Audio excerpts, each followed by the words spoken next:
Okay, what I decided to do, because I haven't got the connector, I've got to go and buy one.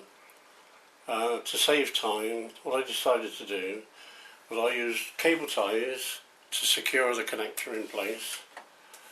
I've cut all the plugs and sockets off the cables ready. Now, you're probably wondering how the hell is he going to know what colours do what and where? Well, that's simple.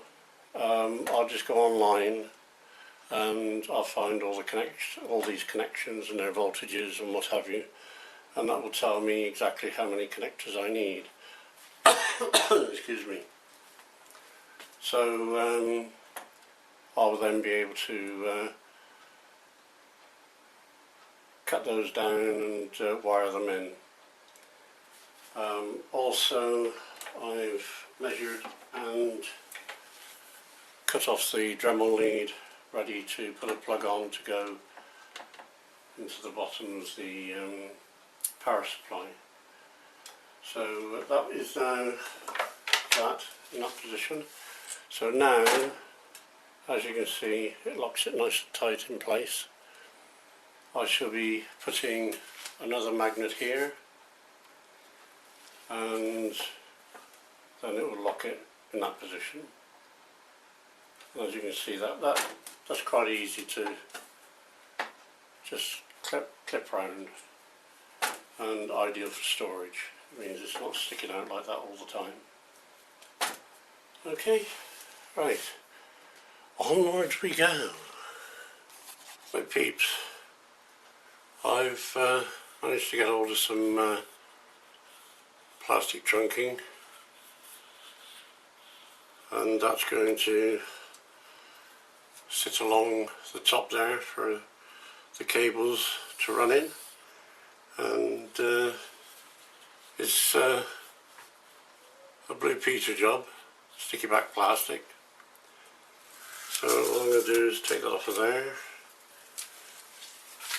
get it off, static sticks to me like glue, and then I'll just pop it the right way around, of course, and pop it so that it's level with the x-axis, or parallel should I say. Press it down, and then excuse me, as I'm always prepared,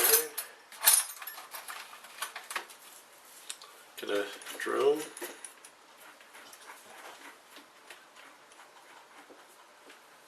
and you don't need masses of holes. All I'm going to do is just pop one at each end,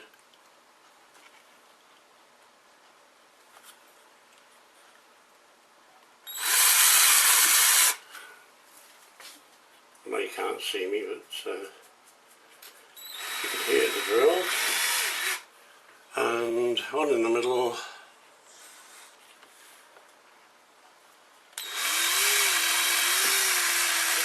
right, and then it's just a simple case, as you know, get a drill, just clean the tops off so there's no jagged edges. I'm going to be using panhead screws so that there's no sharp edges on the screws for the cables to snag on. Okay, right, so I'll screw those down off camera, and then we'll be ready to do a bit more wiring, I expect. Bye for now.